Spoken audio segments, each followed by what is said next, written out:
Patients come in two ways. Either come in with an isolated concern and they say, this is what's bothering me, whether it's my nose or my eyes, I look a little sad or tired, or my breasts are not large enough, or whatever. They have a particular concern. Or some patients will come in and they say, what do you think? What would make me look younger, better, more fresh? It's psychiatry with a scalpel.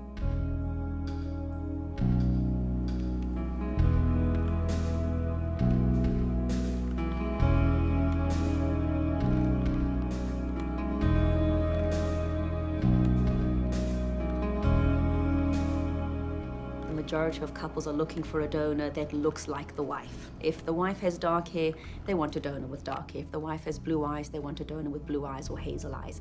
So the number one thing is, what does a donor look like?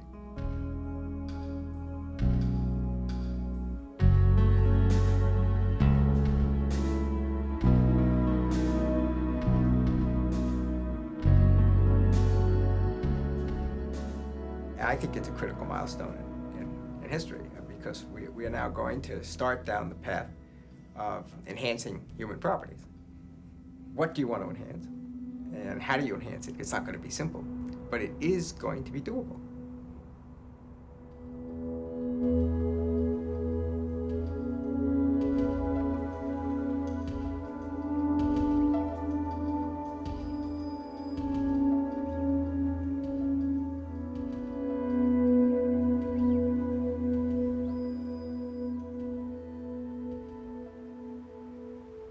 Okay, this is the shape of my face. I have my father's cheeks and lip area. I have my mother's nose, okay? My mother's nose is big, but her lips are really far down, so when she smiles, it's the whole world. You don't even look at her nose. Her smile is huge. My dad doesn't smile because he has the same problem as me. When he smiles, it's like his whole face scrunches up like a little radish or something. So, big problem. When I smiled, I was a radish with a big old carrot in the middle.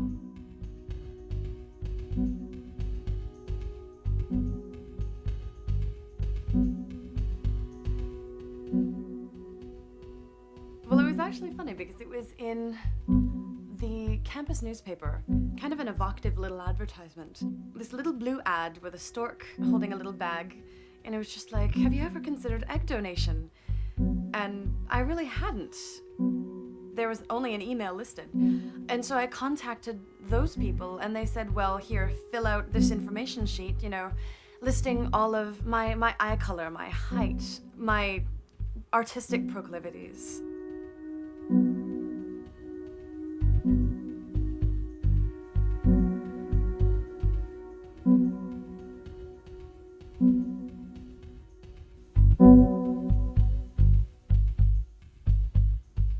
I chipped my front tooth when I was practicing vocals with a microphone. It was a horrible accident. And I've been meaning to get it fixed, but I haven't gotten around to it yet. It looks weird. It's different. One girl told me she thought it looked cute, but I think that's just a lie. I think it makes me look stupid.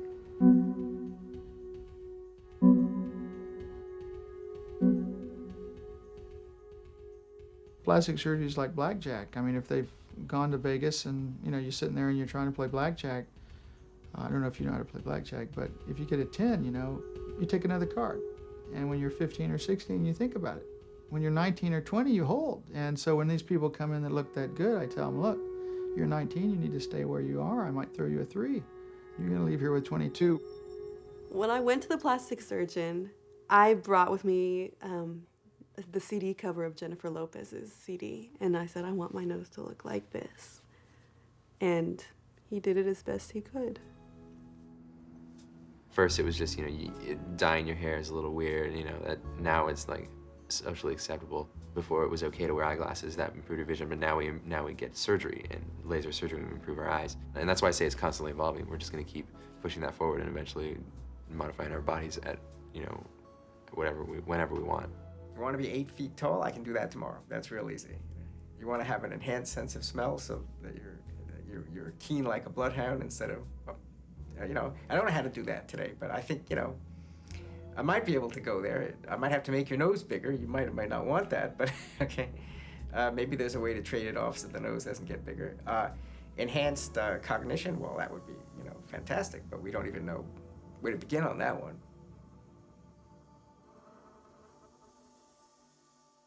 The ad only indicated that they were looking for a Caucasian woman, 18 to 25. At the time, I had just turned 18, and I was like, well, I fit that, and last I checked, I'm just about as white as they come, so let's go ahead. And at that time, I mean, it was more of a curiosity. I kind of had no idea what the process encompassed or what exactly the process was, and I was just curious to find out basically how one would go about doing this. Most couples choose their donors from the website, and they go on and they choose eye, hair color, ethnic backgrounds, education, height, what they want to choose, and it'll bring up a variety of donors for them to look at. And they look at the picture of a donor, and they look at 2 pages of information on her. So what the website does is it allows you to choose those characteristics which are most important to you.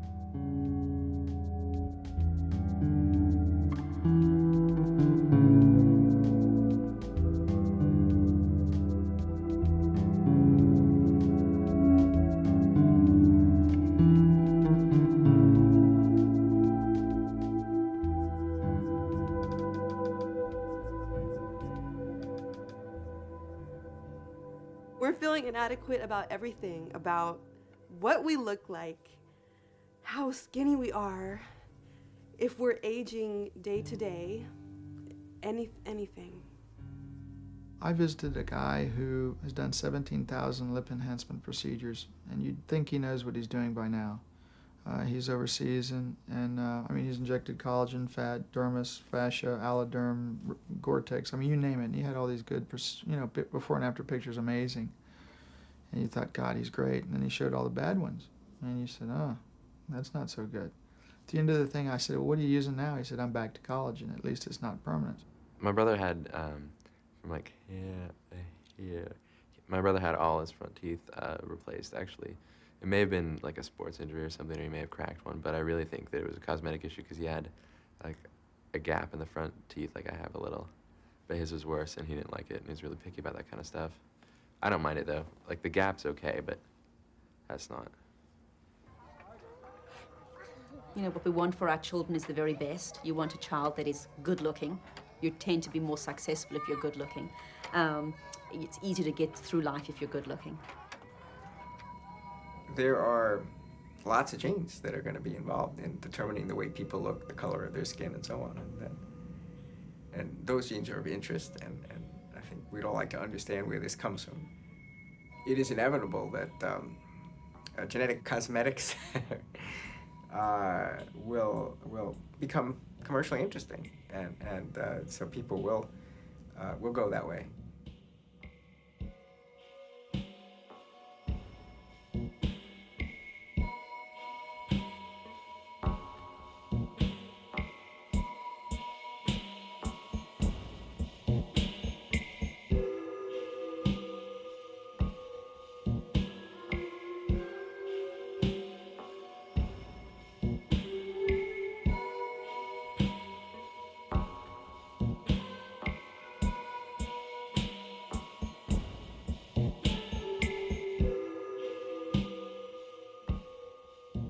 I gave them 18 viable follicles.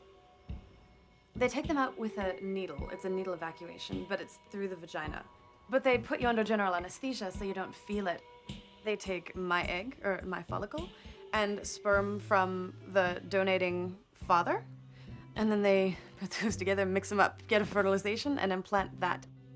You've got the embryo, which you're going to start growing out to day 3, which has got 8 cells.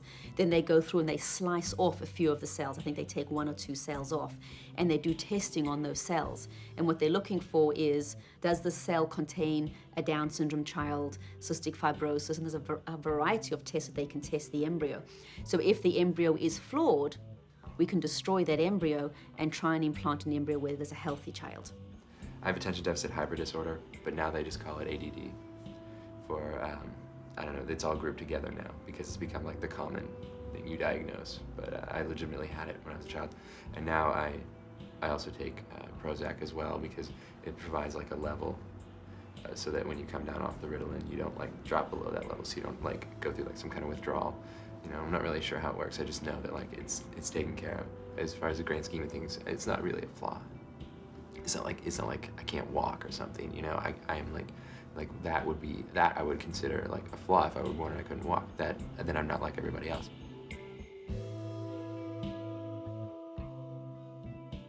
We'd be sitting on the couch watching TV, and he'd point out different girls on the television, and he would say, I like her because of this. I like her, I like her.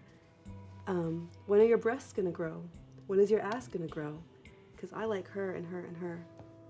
Sometimes when we were high, he'd point at my nose and be like, you know, your body's cool, you know, you're all right, you know, you're shaped, but your nose is just the weirdest thing on your body. Has anyone ever told you that? Oh, your nose is big.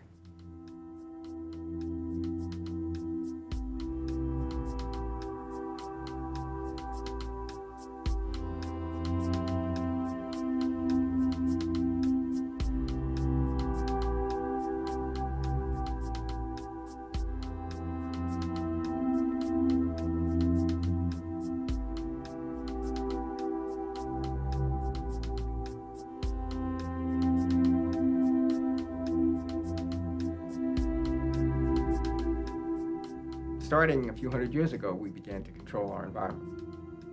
Evolution is survival of the fittest in the environment, and if you start to control the environment, that gives you a lot of power. So we heat our homes. We don't freeze to death in the winter, right?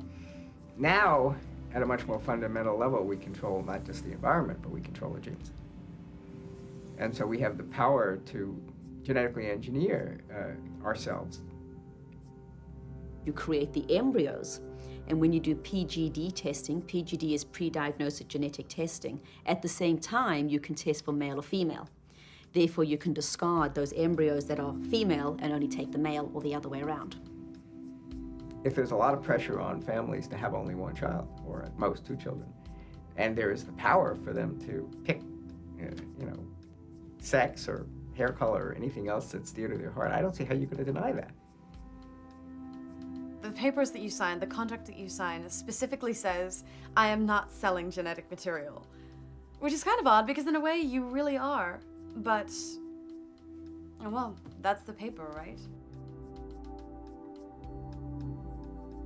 There are donors that get paid $40,000, $45,000. If you're a Yale graduate with, you know, a wonderful SAT score and you look beautiful, you're going to get a lot of money. I was compensated $10,000 the first time, and I was compensated $5,000 the second time. So the money was like a bonus, and I mean, don't get me wrong, it was a great bonus to be like 18 and be able to afford a car so I could get around in Los Angeles.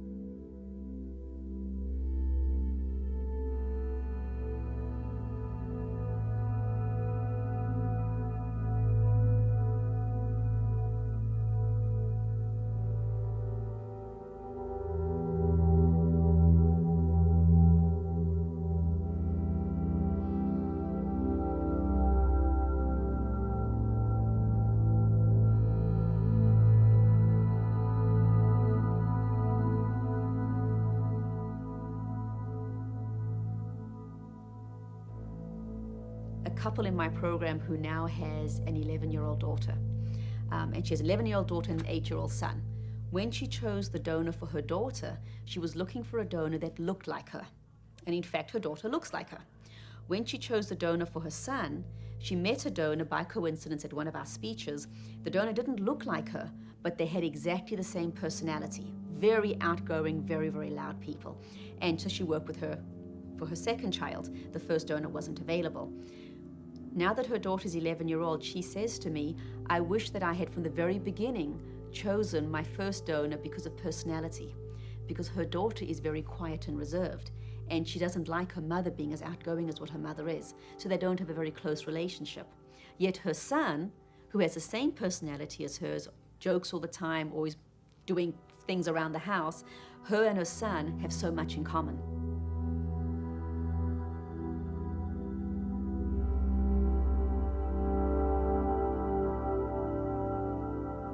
This procedure hasn't been, you know, it's a very new procedure, so it hasn't been tested extensively. So I don't know if I've put my fertility at risk by doing it. And if so, I accept that. You know, that was part of the decision process to do this, and I do think that it's worth it if I end up losing out on that. I'll probably adopt.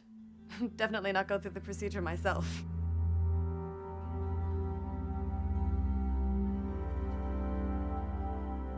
I'll tell you a story. There was a Chanel model that came in my office. I don't remember, second room or something up there. Just absolutely stunning. And she told me she had this mole on her cheek. And she said now she can't model her clothes because everybody's looking at this mole. And they don't look at her clothes. They don't look at anything. They're just staring on this mole. And I said, how do you know? She says, well, I see them out there looking at me, and I can tell they're looking at my mole. They're not looking at my clothes. And I said, they're looking at you because you're 6 foot, you're absolutely gorgeous, and there's 5,000 people in the auditorium. How do you know they're looking at your mole? I mean, you can't tell that. She says, I know, and they don't look at me anymore, and it's because of this. So you kind of know as a doctor what you're dealing with already. And I said, well, if we take this off, then you're going to have a little scar there. She says, a little scar? A little scar? I can't do that. I can't do that. And I said, well, you don't need to do this. And she's one of the ones that I kind of remember very vividly. But, I mean, people come in that are not that exaggerated many, many times.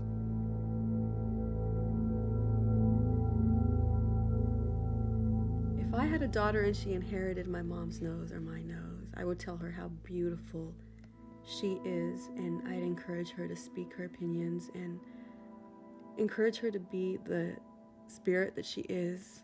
I wouldn't even talk about how she looks because I wouldn't want to put an emphasis on how she looks. I wouldn't want her to think of herself as a mold like I thought myself to be. There is honestly a risk here that people will be bred for specific characteristics the same way dogs have been bred, to be either aggressive or very docile. And the advantage we have is that it just takes a long time. It takes a very long time. It probably is hard to hide. And so that if people start going down paths which are really dangerous to society, hopefully there'll be a way to detect this and correct it. But I'm just saying hopefully. I'm not sure at this point.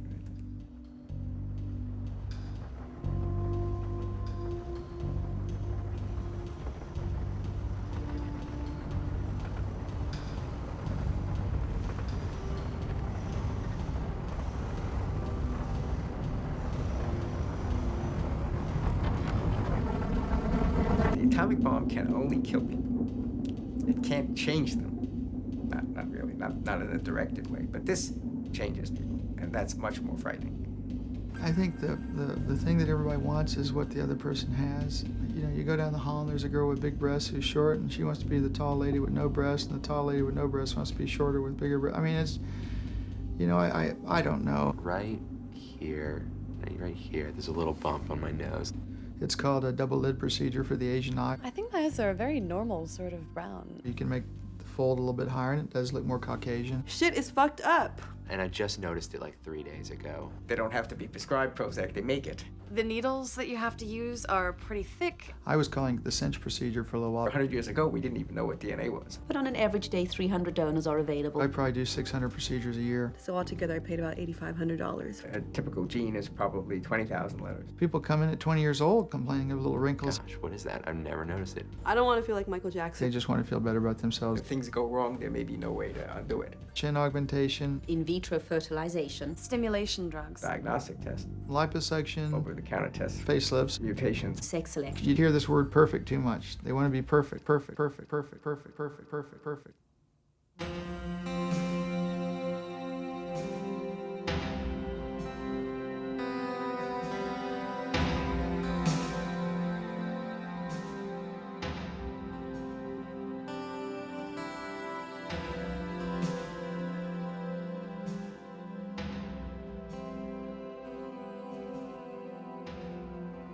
I just think that I have too many flaws to exist if we only pick the perfect children to be born. I don't think that I would be one of the ones that would have been picked.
you.